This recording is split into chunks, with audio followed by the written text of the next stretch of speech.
Social media, it's a monster. Perceptions are key. And at times, those perceptions are really costly, especially to other people's self-esteem. So let's take a dive into that.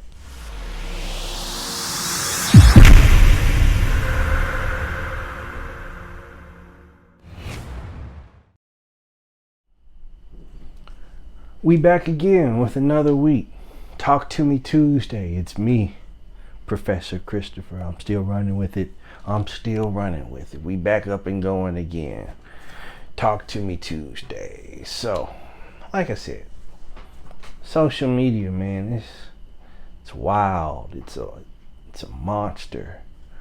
I mean, it does a lot of good, man. And then at other times, man, social media, it does a thing where, it works on people's self-esteem.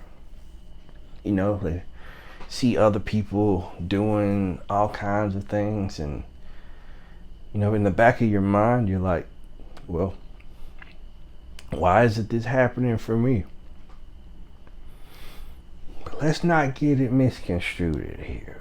Now, I know you're like, well, Mr. Professor, you're an insurance and a credit dude, bro. What? We understand that you're in financial services, but what does this got to do with anything? Well, let me tell you. Okay, so financial services helps people, get their money things in order. No two financial services professionals are the same, right? So within my lane, of course, I can see how, especially when it deals with credit, how people will be like, man, I want this car, or I want this house, but my credit's just not where it needs to be. And that makes those wheels turn in your mind. And then, here you go, you see, this follower over here, and it seems like they haven't had a struggle in their life. And here they go posting, hey guys, it's me. We just got this nice home here, 300,000 square feet or whatever, however the schematics go for homes, okay? So now it's like, man, this isn't gonna ever happen to me. Like, wow, my God. But then, like, that's a perception. Like, you feel like they don't understand any kind of struggles, or they haven't had any kind of struggles, but they didn't show you that. They just showed you the end game. Like, you are still in the formative phases where you're getting everything together, right? So it's like, okay, I'm gonna do this, and I'm gonna have this for the house. I'm gonna have it for the car. You're in the formative stages. Like, nobody really talks about the formative stages. We always talk about the end game. And what's the end game? The end game is always possession. I got it. I'm doing it.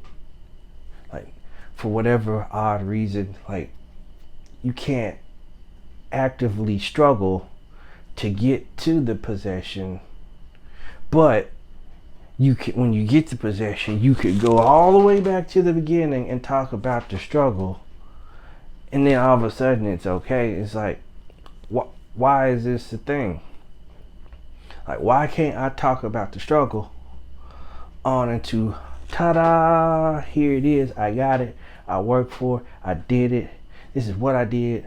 Y'all saw the whole story the whole time through, and this is what it came from it. Like, why is that not a thing? Like, especially when it comes down to things involving money, of course. That's never the case. Like, me, I like a good story. So I like to see things that's taken out from the beginning. And then I kind of like to see that middle part, where people they're figuring it out. And then, of course, you're going through those struggles. People laughing at you. They're talking about you.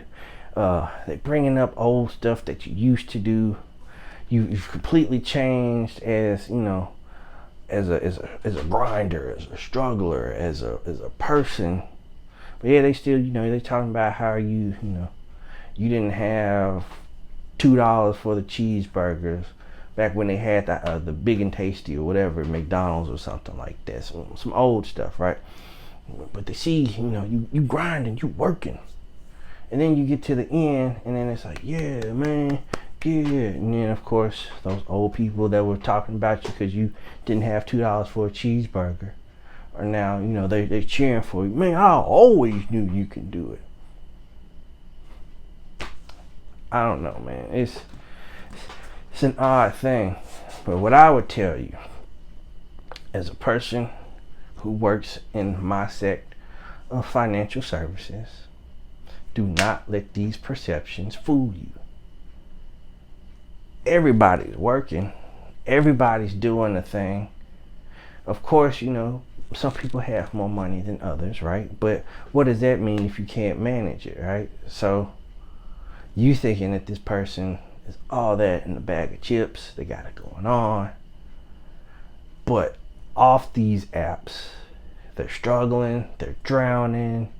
Yeah, they make 300,000, but they spend 305.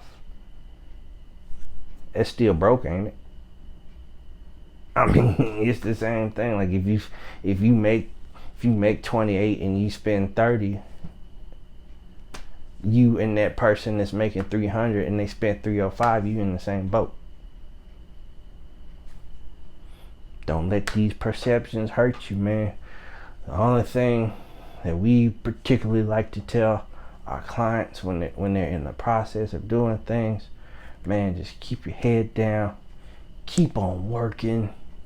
We gonna get there. I know it's gonna be hard, and things aren't as linear as you would hope that they are.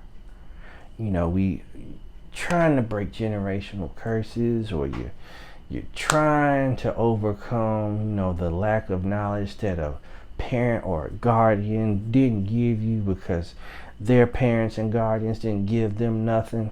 So only thing that they passed down to you was struggle and ignorance. Like, we all got a story, bro, and we all out here grinding. Like, don't let this social media stuff get you down, bro. Because as soon as you start letting it get you down, next thing you know, you're going to stop trying. And whatever happens just happens to you. And, if you get it, you get it. And if you don't, you don't. But you're not going to put in any additional effort. Because in the back of your mind, all you see all day just scrolling through the apps is people's success stories. Success stories. Success stories. And let me tell you, man, those success stories had a lot of grind to them. But for whatever reason, people just don't talk about it. So we all just need to just keep our heads up and keep going forward, man. But that's just what I see within financial services for me. I mean, I don't know what anybody else sees, but I know that that's what I see. And I hope that, it works out for you in the end.